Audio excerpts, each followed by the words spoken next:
So you're just riding along, and one of the worst things that can happen to you as a rider happens.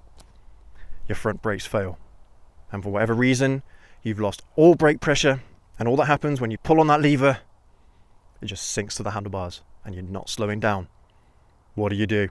So I originally filmed the intro to this video on the Ninja 125, on the Wifey's Ninja 125, but I think I kind of went about it a little bit wrong. The main thing that I spoke about was the rear brake, using the rear brake, all right? Because the benefit to having a motorcycle is they have two separate braking systems, entirely separate a lot of the time. So you've got the master cylinder and the brake fluid for the front brake, and you've got the same master cylinder and brake fluid reservoir for the rear brake. And so, you know, that's where a rear brake can really save your bacon.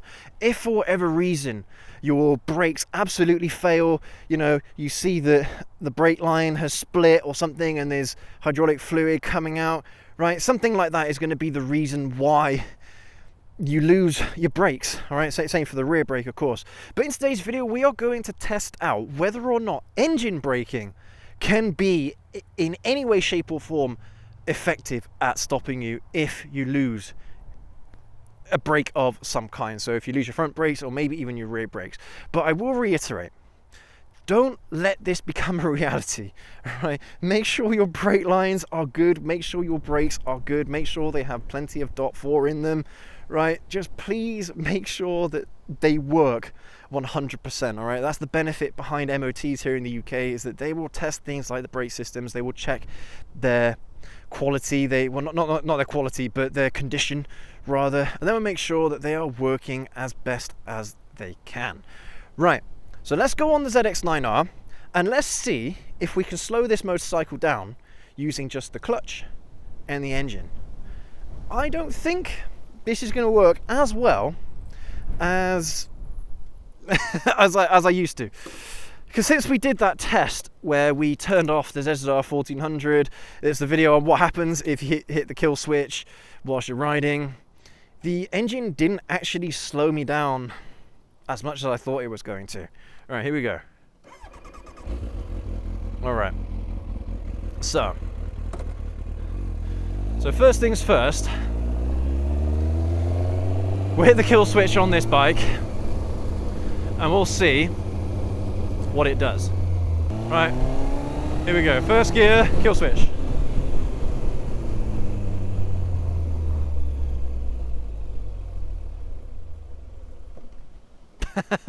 Yeah, that compared to brakes ain't great. Oh, come on. It's doing that thing again with the clutch. Yeah, not so great. I actually thought that the clutch would do a lot more work for you than it actually does when it comes to braking, at least when it comes to braking quickly, because that's what's going to happen, isn't it?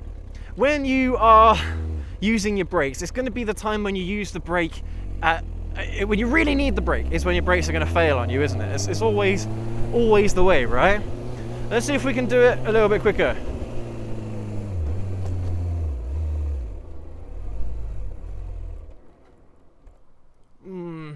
Dunno. I'm not sure what speed I was going then. That's the only thing, that's the only difference really. Another test I do want to try out today is whether or not, if I hit the kill switch on the motorcycle, whether or not I can get it going again whilst I'm still on the move. I think we've got to do this with some particular speeds in mind, I reckon. So to try and keep this as safe as possible, let's do 30, all right? We keep it in first gear and we'll do from 30. First gear should give you the most amount of brake force. Let's see. Right, 30 mile an hour, kill switch.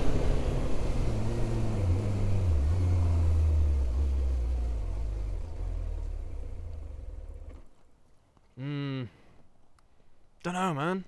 I'm gonna have to look at that. But yeah, not that great, really. Not that great at all. So, I mean, just concluding this part of the video, all right? Please make sure that your brakes work. man, my throat has been so mucusy today, so clogged up today. Yeah, whatever you do, make sure your brakes work, make sure that they are in good nick. Because really, strictly speaking, there's not a lot you can do. Especially if we're going at any sorts of speeds, you know, or going downhill, for God's sake. Yeah, not a lot you can do. But at least, on a bike, you've got two separate braking systems. So if your front brake fails on you, try your best to use the rear, and at the same time, use engine braking. But to be honest, you don't have to turn the bike off to get the best amount of engine braking. You can literally just leave the bike running and it will give you as good at engine braking as if you use the kill switch to turn the engine off. Alright, so just use that rear brake. Right, the rear brake is going to be so much more effective at slowing you down if your front brakes fail. Of course, it's not so bad. If your rear brakes fail, then your front brakes are, you know, the front brakes are the main thing you're going to be using to stopping yourself anyway, right? So you don't have to worry about that so much. Obviously, get them fixed, but at least you're going to be able to stop yourself.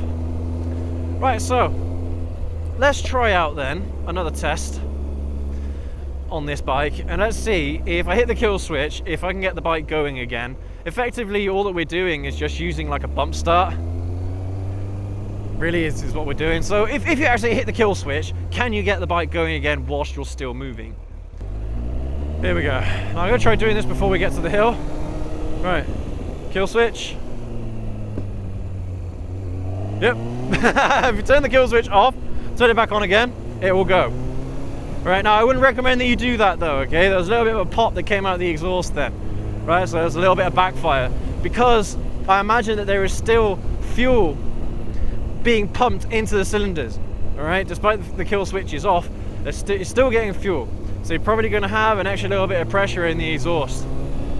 So it's not worth doing that, but yes, it does work.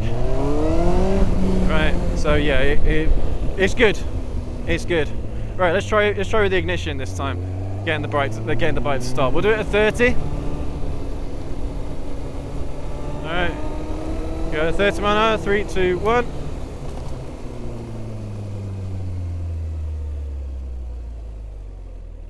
Yeah. Yeah, it's about the same really. Yeah. Not too different to the kill switch, to be perfectly honest with you. So, I don't know. Yeah, it's about the same in my opinion. Right, neutral. No, neutral. There we go.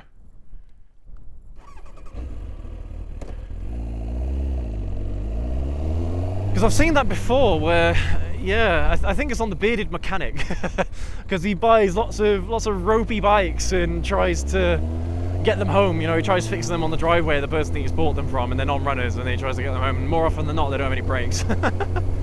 I saw him doing that once, and I was like, does that actually work?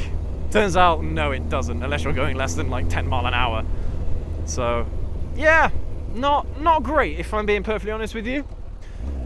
But there you have it. I mean, hopefully that has scratched an itch. Hopefully that has answered a question that you may have had about motorcycles. If the worst were to happen, your brakes fail, what can you do? Well, the only two things that you can really do is rear brake and engine braking. But a rear brake is going to be better than engine braking. So if all you've got is engine braking, you are in serious trouble. To be honest, at that point, what I would try to do is jump off the bike. Try and get it as slow as possible and just jump off, right? Especially if there's something in front of you that you need to try and stop before. I don't know if that's possible at all, being able to jump off the bike. If it's, I don't know, if you're having to do it like an emergency situation, no chance. But if you have a little bit of time and you realize that the lever sinks all the way to the throttle handle, then at that point, just try using as much engine braking as possible. Go down as many gears as you can, right? Do that. Go down as many gears as you can. Try and get that engine slowing you down as quickly as possible. The bigger the gear, I think it's the bigger the gear ratio, the more the engine is going to slow you down. All right, or yeah. I think I can't remember. But you want to be in first gear, right? If you want the most stopping power from engine braking, you want to be in first gear. All right, you don't want to be in a higher gear. But do that and then try and jump off. But yeah, it's gonna suck. Either way, it's gonna suck. So please, to stop that from happening, check your brake lines, check your brakes, do them once a year. Check your brakes, check everything once a year, and you'll be absolutely fine, all right? If you live in the UK, or you live in a country where there are vehicle inspections, things like that, that have to be done yearly, then they should be checking things like the braking system, right? There's a little bit of a misconception where here in the UK, for some reason, people think that when they take their cars in for an MOT, that they test like the engine and everything. No, they don't. They just test everything that stops you rather than what makes you go. That's all they do. They will test emissions, and that's about it. When it comes to the engine, that's all they'll test are emissions. Not on bikes though, actually, not on motorcycles. On cars, that's what they do, but not on bikes. But yeah, hopefully that's cleared that up as well. All right, the things that an MOT test, you can actually look for it online. It's on the government website.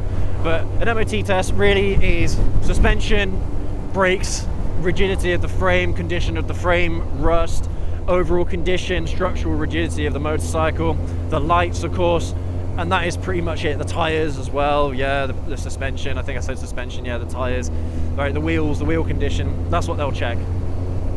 But pretty much anything to do with the engine, no, they won't check whatsoever. All right. But yeah, hopefully that scratched an itch for you guys. Hopefully that has answered a burning question that you may have had. Can you stop yourself on a motorcycle with no brakes? And the answer is no, you cannot. All right, with no brakes whatsoever, no front, no rear, no, you can't. It is next to impossible. But if you have one brake at least, which you should do, you should always have at least one brake that is operational. More often than not, you're going to be using the front brake. So if your front brakes fail, it's going to be the rear brake that's going to save you. Because the rear brake will have a lot of stopping power, but only at slower speeds. Again, if you're doing anything over, say, 40 or 50 mile an hour, you probably have to have a lot of control over the rear brake to slow you down. But yeah, remember, everyone, the front brake is the one that does the vast majority of the braking, so make sure you use your front brakes more, right? Get the hang of using your front brakes more, all the time. So there you go. All right, we've got a video about how 70-30 braking is BS. Definitely go to check that one out, and you'll see my rationale behind why the front brake is pretty much exclusively the brake that you should be using to slow down your motorcycle. But anyway, everyone, thank you ever so much for watching this one. If this video has helped you out, if you've liked it, if you learned something today, leave a like. Go ahead, hit that subscribe button, and leave us a comment. Let's see if we can get this video to 100 likes. 100 likes, please. Thank you ever so much. It's totally free for you, but it really helps us out an awful lot. So definitely hit that like button, hit subscribe. We're nearly there at 10K, so let's make that happen. Anyway, thank you again, everyone. Right, take care, ride safe, and we will catch you all in the next video. Have a good one.